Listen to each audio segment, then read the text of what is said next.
여러분, 지난 1월 첫째 주 미국 라스베이거스를 뜨겁게 달궜던 나흘 동안 전 세계 반도체 지도가 그야말로 완전히 뒤집혔습니다. CES 2026 현장, 검은 가죽 재킷을 입은 남자가 무대에 등장합니다. 바로 엔비디아의 CEO, 젠슨 황입니다.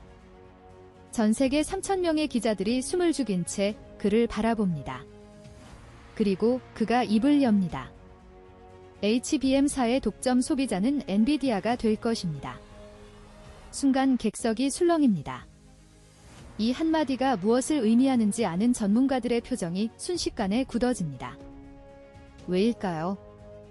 바로 이 말 속에 반도체 패권의 이동을 알리는 숨겨진 진짜 의미가 있었기 때문입니다.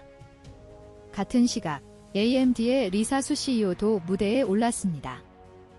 그녀는 4세대 AI 친미 350X를 공개했는데 여기엔 HBM사가 무려 288GB나 탑재됩니다. 이게 얼마나 엄청난 양이냐면 기존 제품의 3배에 달합니다. 그런데 치명적인 문제가 있었습니다. 이 고성능 HBM사를 제대로 만들 수 있는 회사가 전 세계에 단 2곳, 바로 삼성전자와 SK하이닉스뿐이라는 사실입니다. 객석에 앉아있던 TSMC 부사장의 얼굴이 창백해집니다. 여기서 잠깐 HBM이 뭔지 다시 쉽게 짚어드리겠습니다. 일반 메모리가 데이터를 나르는 1차선 도로라면 HBM은 데이터를 수만 대씩 한꺼번에 실어 나르는 수십 층짜리 고속도로 전용 터널이라고 보시면 됩니다. AI가 제대로 돌아가려면 이 터널이 반드시 필요합니다. 터널이 없으면 AI는 그냥 멍청한 기계일 뿐입니다. 그런데 바로 이 순간 또 다른 충격적인 뉴스가 터졌습니다. 퀄컴과 메타가 갑자기 삼성전자를 찾아갔다는 소식입니다. 지금까지 이 빅테크 기업들은 오직 TSMC에게만 반도체를 맡겨왔습니다. 철옹성 같던 동맹이었습니다. 그런데 왜 갑자기 삼성으로 방향을 급선회한 걸까요? 그 이유를 알고 나면 여러분은 깜짝 놀라실 겁니다. 더 놀라운 건 AMD의 행보입니다. AMD는 그동안 리틀 TSMC라 불릴 만큼 대만 의존도가 높았습니다. 그런데 돌연 TSMC와의 계약을 파기하고 삼성전자 2나노 공정을 선택했습니다. 반도체 업계에선 이걸 두고 역사적인 항복문서라고까지 표현하고 있습니다. 이후 퀄컴 CEO가 발표합니다. 삼성과 2나노 논의를 시작했다. 기자가 묻습니다. 그럼 TSMC와의 관계는요? 외교적 답변이 돌아옵니다. 공급망을 다변화한다. 하지만 모두가 알고 있습니다. 퀄컴이 TSMC를 떠나고 있다는 것을 말입니다. 도대체 무슨 일이 벌어진 걸까요? 왜 전 세계 빅테크 기업들이 갑자기 삼성전자로 몰려드는 걸까요? 왜 천하무적 같던 TSMC는 초긴장 상태에 빠졌으며 공장 셧다운 위기라는 충격적인 전망까지 나오는 걸까요? 오늘 이 모든 의문을 시원하게 풀어드리겠습니다. 자, 먼저 팩트부터 확인하겠습니다. 삼성전자의 2025년 4분기 실적입니다. 숫자가 나왔습니다.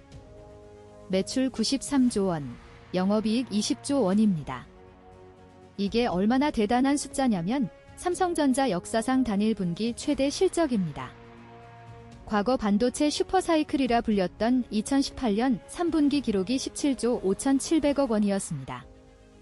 이걸 무려 7년 만에 29분기 만에 깨버린 겁니다. 증권가에서 예상한 컨센서스는 18조 5천억 원 수준이었습니다. 그런데 보란듯이 20조를 찍었습니다. 예상보다 1조 5천억 원을 더 벌어들인 겁니다. 이걸 우리는 어닝 서프라이즈라고 부릅니다. 시장의 기대를 완전히 뛰어넘은 깜짝 실적이란 뜻입니다. 그런데 여기서 숫자보다 더 중요한 포인트가 있습니다. 바로 파운드리입니다. 파운드리가 뭡니까? 쉽게 말해서 반도체 위탁 생산 공장입니다. 남의 설계도를 받아서 반도체를 대신 만들어주는 사업입니다. 솔직히 말해서 삼성전자는 그동안 이 파운드리 사업에서 계속 고전을 면치 못했습니다. 분기마다 수천억 원씩 적자를 받고 삼성의 아픈 손가락 취급을 받았습니다. 하지만 이번 4분기 놀라운 반전이 일어났습니다. 파운드리 영업 적자가 4,400여 원까지 줄어들었습니다. 이전 분기만 해도 적자가 1조 원이 넘었습니다. 그런데 단 석 달 만에 적자 폭이 절반 이하로 뚝 떨어진 겁니다. 증권가에선 이를 두고 드라마틱한 축소라고 표현했습니다. 도대체 무슨 일이 있었던 걸까요? 비밀은 바로 초대형 계약들에 있었습니다. 삼성전자가 지난해 하반기부터 업계를 뒤흔들 엄청난 계약들을 따내기 시작했기 때문입니다. 대표적인 예로 2025년 7월 테슬라와 체결한 24조 원 규모의 계약입니다. 테슬라의 차세대 자율주행 칩 HW6.0을 삼성이 만들어주기로 한 겁니다. 24조 원입니다. 서울 강남의 50평짜리 아파트로 치면 800채를 살 수 있는 돈입니다. 그 다음 타자는 AMD였습니다. AMD가 차세대 2나노 공정칩을 삼성에 맡기기로 확정했습니다. 앞서 말씀드렸지만 AMD는 그동안 TSMC만 믿고 갔던 기업입니다. 그런데 방향을 틀었습니다. 왜일까요? 여기엔 아주 결정적인 이유가 숨어 있습니다. 바로 TSMC가 물량을 감당하지 못하고 있기 때문입니다. TSMC의 2나노 공장은 지금 완전히 포화 상태, 이른바 풀캐퍼입니다. 애플이 주문한 물량, 엔비디아가 선점한 물량만으로도 1년치 생산 라인이 꽉 찼습니다. 더 이상 주문을 받을 수가 없는 상황입니다. AMD 입장에선 답이 없는 겁니다. TSMC한테 아무리 사정해도 라인이 없다는 대답만 돌아오니까요.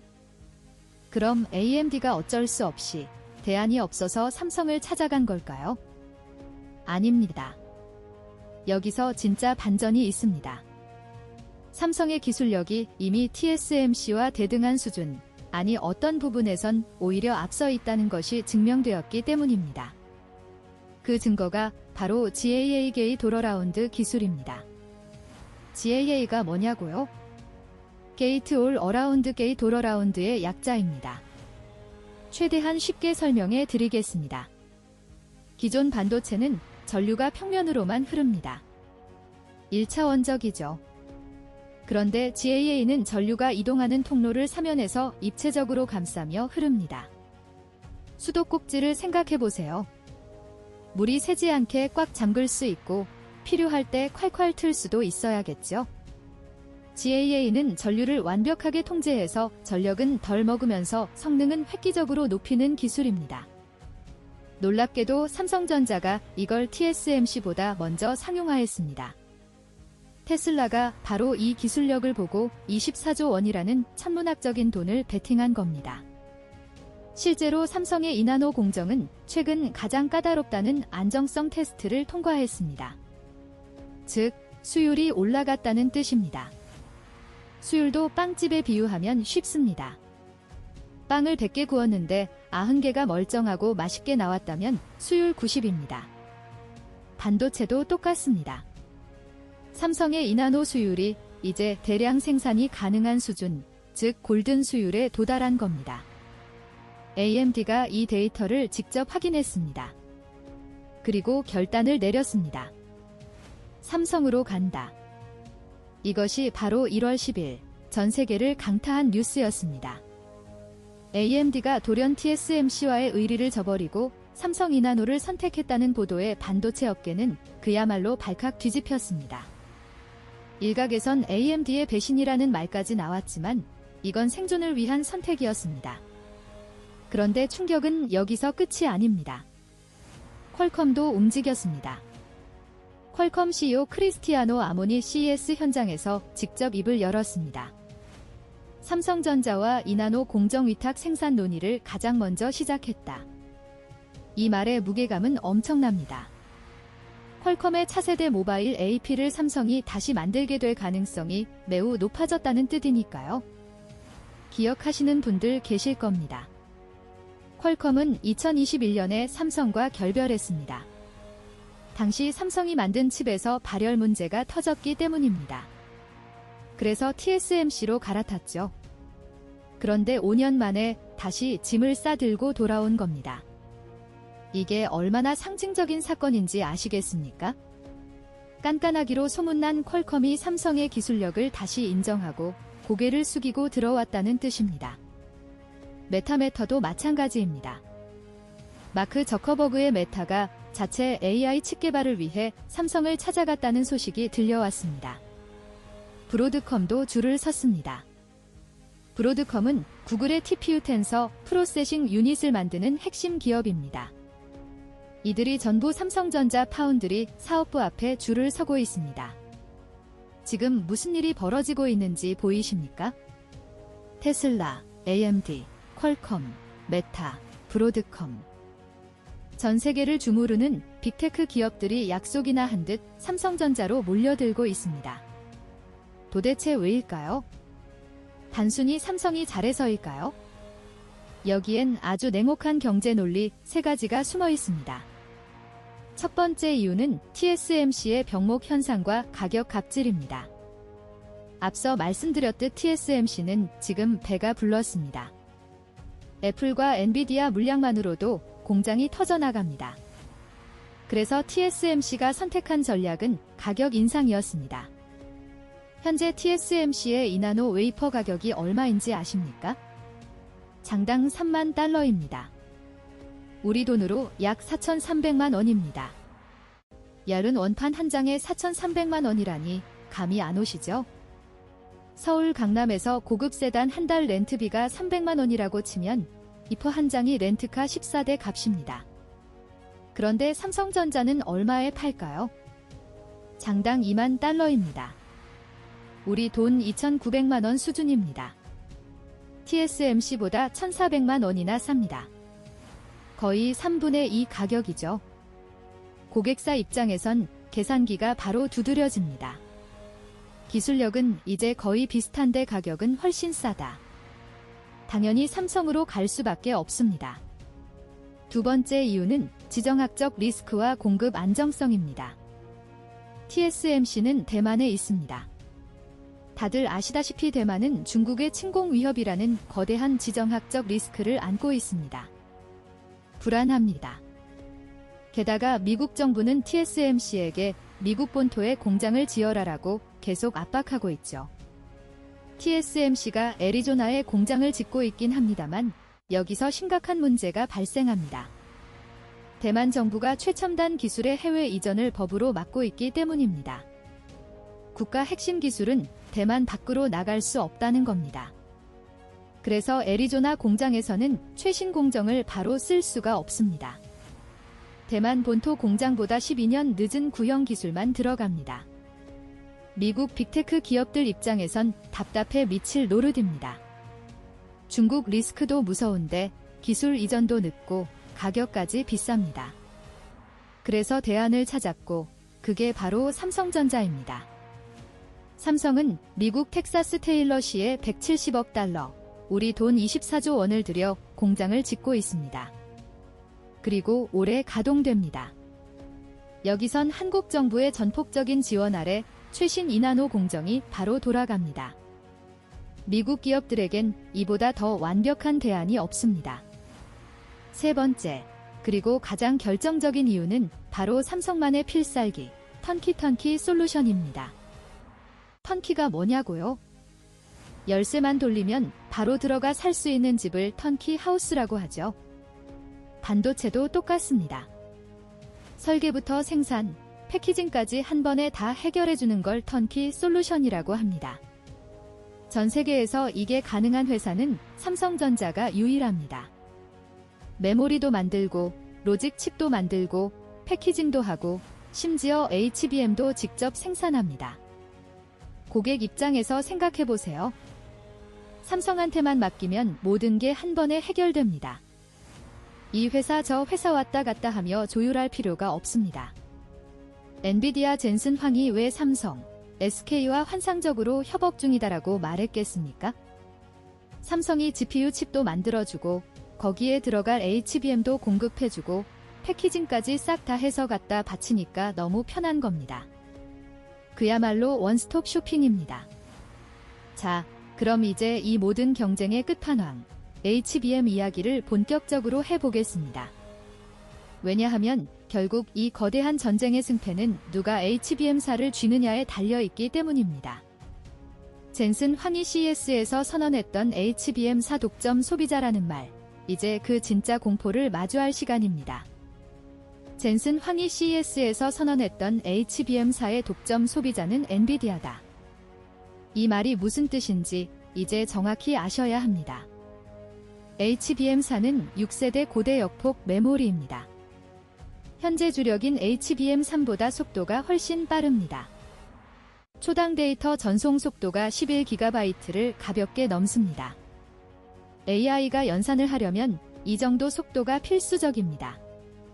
문제는 이걸 만들 수 있는 회사가 전 세계에 딱 두 곳, 삼성전자와 SK하이닉스뿐이라는 겁니다. 마이크론은 아직 기술 격차가 큽니다. 그래서 엔비디아가 독점 소비자라고 선언한 건 사실상 삼성과 SK에게 보내는 제발 우리한테만 팔아달라는 러브콜이자 경쟁사들이 HBM사를 못쓰게 막아버리겠다는 무시무시한 전략입니다.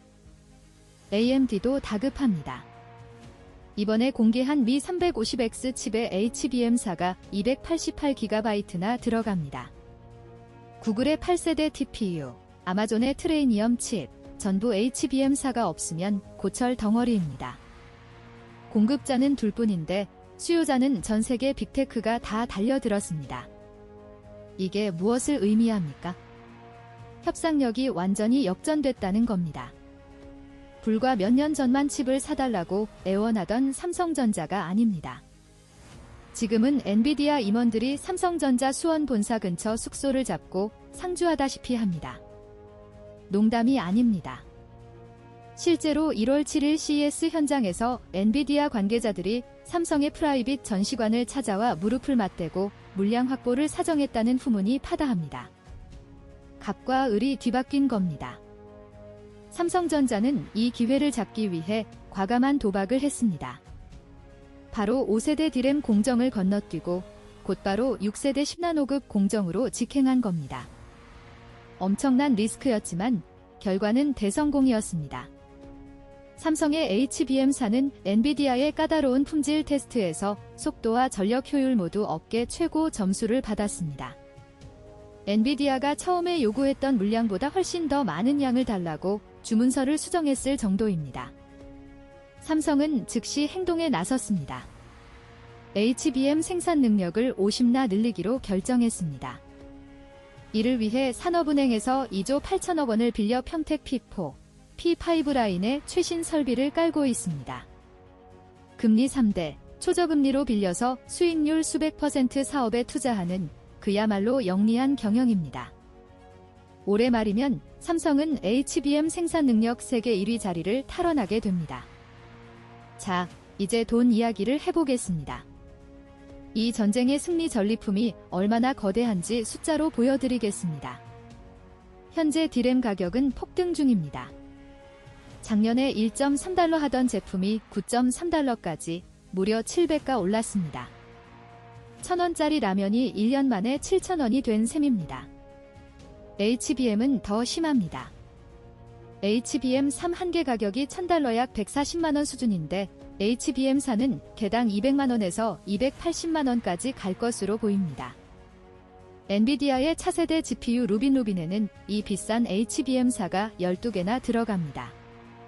메모리 가격만 3,360만원입니다. GPU 한 대 가격이 7천만원을 호가하는데 구글이나 메타 같은 기업들은 이걸 수만 대씩 사들입니다. 증권가에서 전망하는 삼성전자의 올해 영업이익은 무려 133조 원입니다. 노무라 증권이 제시한 충격적인 숫자입니다. 작년 영업이익의 거의 3배입니다. 여기에 SK하이닉스의 예상 영업이익 30조 원을 더하면 한국반도체 두 회사가 올해 벌어들일 돈만 163조 원입니다. 한국 정부 1년 예산 약 600조 원의 4분의 1을 단 두 기업이 벌어들이는 겁니다. 이건 단군 이래 최대 호황입니다. 삼성의 전략은 여기서 끝이 아닙니다. HBM이 서버용 거대 시장이라면 우리 일상으로 파고드는 무기가 하나 더 있습니다. 바로 LPCAMM, LPDDR5X-CAMM입니다. 이게 뭐냐고요? 노트북이나 스마트폰 내부 공간을 획기적으로 줄여주는 차세대 메모리 폼팩터입니다. 기존보다 크기는 60줄이고 성능은 2배, 전력 효율은 70나 개선했습니다.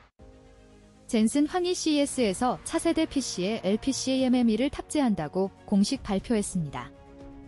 이제 전 세계 모든 AI 노트북과 온디바이스 AI 기기에 삼성의 LPCAMM가 들어갑니다.